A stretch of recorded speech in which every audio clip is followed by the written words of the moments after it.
Во интерес на вниманието на јавноста за тема која од утринава е од особен интерес и во интерес на целосната вистина, должен сум да соопштам дека, за жал, јас станав еден од оние што во изминатите неколку години се измамени во добро организирана структура.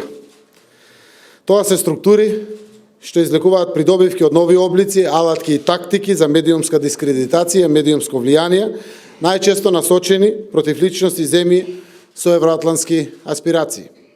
Ова е еден од оние обиди за директна штета на нашите стратешки интереси да го завршиме процесот за нашето членство во НАТО. Тоа се добро организирани структури за ширење влијанија во интерес на трети страни.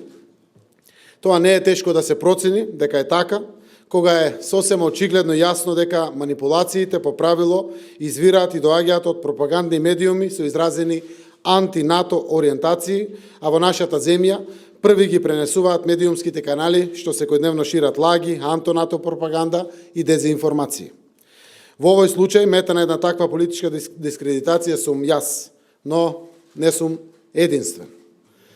На ист начин, истите измамници во април годинава успеале да изнудат измамнички телефонски разговори и со францускиот председател Емануел Макрон, кој мислел дека разговара со новиот украински председател Владимир Зеленски.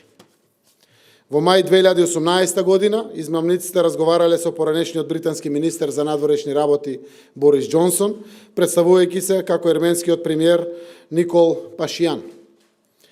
Тие успеале да дојдат и до Елтон Џон.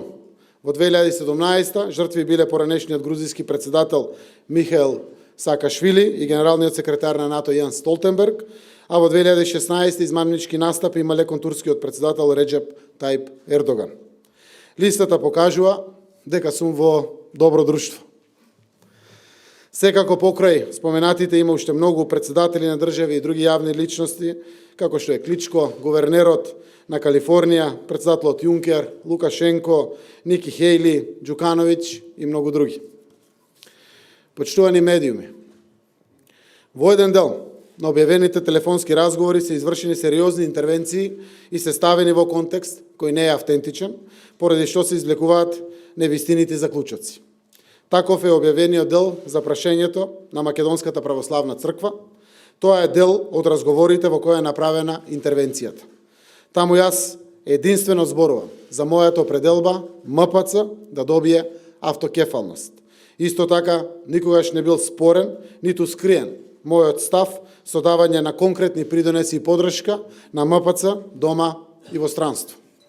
Останатите делови од објавените разговори само ги потврдуваат ставовите кои јас ги застапувам во јавноста постојано кога се во прашање интересите на нашата држава. Овие разговори ја покажуваат мојата постојана заложба и посветеност на стратешките определби на нашата земја. Го повторувам ставот кој се однесува на незаконските активности на странски агенти, како што е подршката за Велика Британија и нашата мерка за прогласување на персона нон грата на еден службеник на една амбасада во Скопје.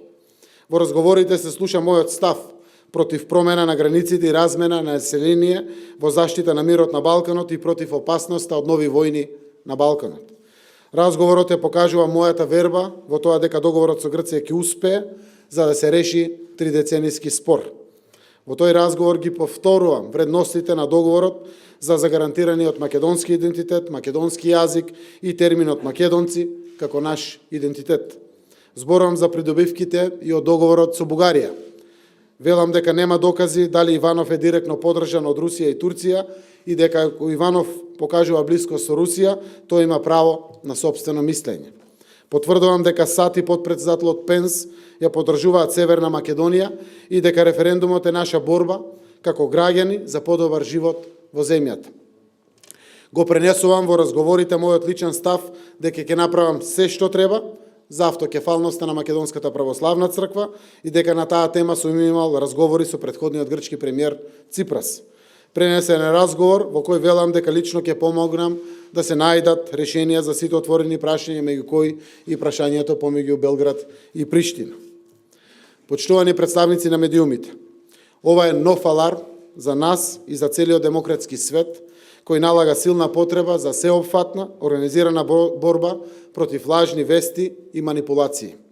Она што можем да го кажем е дека прифаќам, дека сум жртва на мојата отвореност и постојана достапност за сите. Јас сум на постојана отворена линија со сите наши стратешки партнери, како и со граѓаните. Тоа е така само заради тоа што за мене секогаш врвен приоритет се интересите на државата и на граѓаните. Сепак, овој случај потврдува дека ќе биде неопходно да се преиспитат и да се преименуваат сите протоколи за безбедна комуникација, иако овој случај укажува дека тие се постојано на удар и на инвентивноста на господарите на организираните напади против земји членки на НАТО и против земји со евроатлантски аспирации. Најавувам дека многу брзо во наредниот период владата на Република Северна Македонија ќе излезе со итен план за одлучна акција против ова специјална акција за ширење дезинформации, план кој ќе биде осогласен со интересите на сите наши сојузници на НАТО, еден огромен дел во духот на севкупните реформски процеси кои што и во моментот се одвиваат во државата заради нашето идно полноправно членство во НАТО.